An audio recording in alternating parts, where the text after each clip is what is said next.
So do you know the Muffin Man? The Muffin Man? The Muffin Man. The Muffin Man. I don't even know why I started off like that. Do you know the I was Muffin Man? I was gonna ask Who you lives on Drury Lane? to tell me that I was right What a again real about boy. what I talked about that last time when we were talking about that thing. Did you get that thing I sent you? Did you get that thing I sent you? Speaking of that thing I sent you. Don't do that. Did you happen to know that I hate all the stupid shootings that have been going on lately? Well, I'd mentioned it before, and I sent you a little link afterwards. We went back and forth about our last episode You about did. Give them a quick refresher. The quick concept. My mentality and my logic about it being, this is more or less to go into, if you're gonna have situations like this where you're gonna have random ass people coming in here and committing violent crimes, arm the people with either the knowledge or the ability to defend themselves. There's even shorts now that you can see on YouTube where someone was making a joke about it. I'm sure it got pulled, but it was like the equivalent of saying the media and most people try to make it seem like, you know, active shooters are stupid. Yes. Like if you walk in a room, it says being an active shooter and then them thinking you're stupid. And it shows this guy walking in with like a Nerf gun and he looks around, and because people are hiding under a table, he looks and thinks that there's nobody's in the room. And he's like, oh, darn it. And goes somewhere else, goes to open a door, door's locked. He's like, oh, darn it. And walks away. Yeah, that's not it's how like you it have works. to be, you have to think more tactical, more realistic to say it's like, you don't need everybody armed, but we spoke about this before. Yes. Arming teachers, and I think where was this that I showed you? I think it was in Mexico. It might. It was a school in Mexico or somewhere like that where they were showing. Been a few schools, they had them interviewing these teachers, and they were showing. Asking teachers, oh, what kind of firearm do you have in you? And he goes, oh, I've got. And this teacher put the whole specs out of everything. He knew exactly what it is. He goes, this is my firearm. This is what it does. This doesn't have a safety. This is the type of caliber of bullet it is. This is my grip. This is my firearm. Puts it away. Asks the next teacher. Each teacher was trained. Yeah. And they showed it was in a lockbox in an area that they could gain access to during an incident, and they knew exactly what to do. They knew exactly how to black out a room, how to put all the students in a spot to make sure that their firearm was focused on that door if someone came through. That was an active threat. It's crazy that. I guess in my mind, I couldn't fathom the concept, but like Lynn said, after we had recorded that episode, and I actually think either that one's up or will be coming up shortly, after we posted it, he sent me a link, and it was exactly what he said. Teachers got guns and stuff like that. And so in my mind, yes, in a perfect world, we shouldn't have to arm our teachers, but we don't live in a perfect world. We have to be realistic when it comes to the fact that sometimes you have to fight fire with fire. Mm-hmm. As much as I would love to say, you know, we got to psychological evaluation these people and understand how they think, this and that. The fact of the matter is, when the shit's happening, we don't have time to think about, oh, what was his day like today? You need a reactionary how was he time, feeling? You need somebody to put this person down. There's two different variables to it. You either arm a teacher to be able to have the capability of being able to do it, or have someone in there that's physically trained in order to run that. Yeah. Meaning, like, you've got your, what was that movie? Taken, Liam Neeson. You got your Liam Neeson patrolling the school. Special set of skills. Yeah, like someone that is qualified to be there to deter situations. So that way, when a student does decide to come in, they know that they have no chance to take down this person that's way more qualified than they are to put them out. Right. And even if they come in suicidal, that person has the ability to stop them before they go and to start taking other lives. And that's really what it's going to come down to. Preventative action, being proactive about it. Proactive rather than reactive. It makes sense. Give the teachers a GAT. Make sure they know how to use it and they're trained.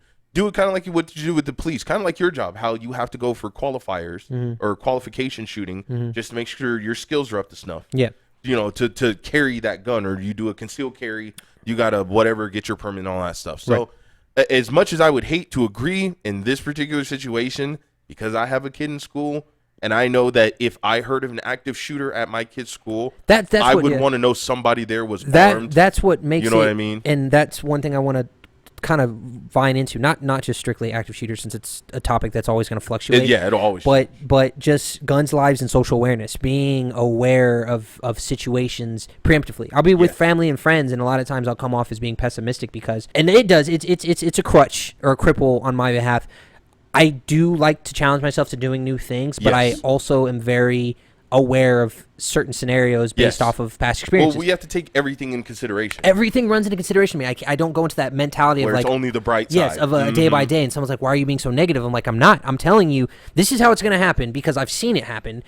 But then they'll want to be like, well, let me just experience it. Let me see. And then when it happens and it's really bad, the biggest pet peeve of mine is when you start saying, oh, wow, I didn't know this was going to happen. Right. Or, oh, why did this happen to me? I'm like, I fucking told you. Yes. But why is it that you need to go through the motion? Yes. rather than just take into consideration that I'm not talking about. No, you're right. No, you're right. But I mean, actually had it happen. That goes back to the psychological aspect of it. That's like us growing up. Our parents tried to tell us, "Don't do this, don't do that, don't do." You this. know what? And I thought we did it anyway. I thought about the same aspect of as you're a kid, as your Yes. child. My thing is, and please don't hate me for saying this. You can't go off of this mentality of, well, this is how I was raised, so this is why things are the way that they are. True. If you're not able to adapt, because society right now in 2022, if I was raised to be a good person and always hold open a door for somebody, always, I don't know. You mean to be a real man? Do that. Like, always give a homeless person money. Always think that everybody's gonna have a good heart. I'd be walked all over. Yeah. I would be trampled on because of. in 2022, I'm sorry, but life doesn't care how you were raised. Yes. If you're not able to adapt, the equivalent of someone just like my mother, for instance, more or less, like her technological aspect on things, like she would still use a flip phone if that was a thing. Right. But in 2022, you can't. It doesn't function that way. You need to update yourself. If you don't update your mentality to being aware of everything around you, you're stuck in this time frame. Yeah. And it stops you from... It's that mentality that kind of just... It doesn't allow you to progress past that timeline. The progression and progressive overload on your mental state in order to be a better person comes with being put in uncomfortable situations. Well, that's kind of like us. We were raised old-fashioned to some extent, and we've had to adapt, tweak our mindset. The adaptability. I'm still a good person in my core, but I've adapted my mindset to, I know how I have to act and how I have to proceed around certain people, because everybody to me right now is a threat unless they've made it into my circle. Someone come up to me like, "Oh, I want to be your friend." I'm like, "I don't fucking know you." Oh, no. I don't know you. We're not friends. Now, the younger me, yes. Right. Because my mindset was raised to treat everybody with kindness. Nice. They're all nice and kind, but over time being hurt those and going into... Those rose-colored glasses started to crack. Exactly. Yeah. And that's when you start to see, it's like, all right, well, I need to test the waters before I decide to let you jump in with me. Yes. And that just becomes, I feel like that should be a worldwide thing. Your social awareness should be something that everybody should have. You should be able to kind of... It's a balancing act, because it's almost like to balance out our realistic way of thinking, because that's what we're realists. We're not necessarily pessimists. It's just reality. But it's almost like you need just that little voice of optimism. Yeah. Like those people who are still optimistic for a better tomorrow. While we're sitting here I know this is going to happen. And I have some people around me that are very, very optimistic. And this is one thing that I do try to work on, is because in my head, I feel like I am right most of the time because I need to be proven wrong. I'd rather you prove me wrong so I can shut the fuck up and stop being so right. Right. And it's like it comes off as me being a narcissist. But having certain people around me that are optimistic. Yeah, it just happens at the point. I'm like, I'm not trying to be narcissistic. I'm stating facts and showing you these things. Prove me wrong so I can shut the fuck up. Because I get on my nerves at that point. I get annoyed with myself because I know what I'm saying is just too blunt. Sitting there, you're like, fuck again. So when someone's coming up with really positive energy and they're saying something, and in my head I'm like, you know what? That sounds good. So rather than me thinking of everything that's going wrong with it, let me trust you on this. Let me let it happen. Just in case. But then a fucking meteorite hits the earth and we all die, and it was because I decided to there and go, damn it. I decided to give you a chance, and now the world has ended, and I could have stopped it.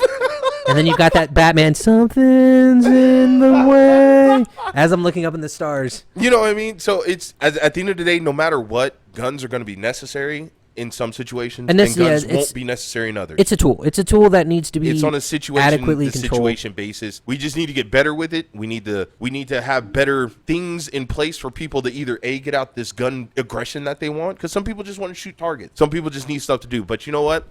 We'll figure it out. We're a society ever growing and changing. I'm sure we'll come around. So, boom.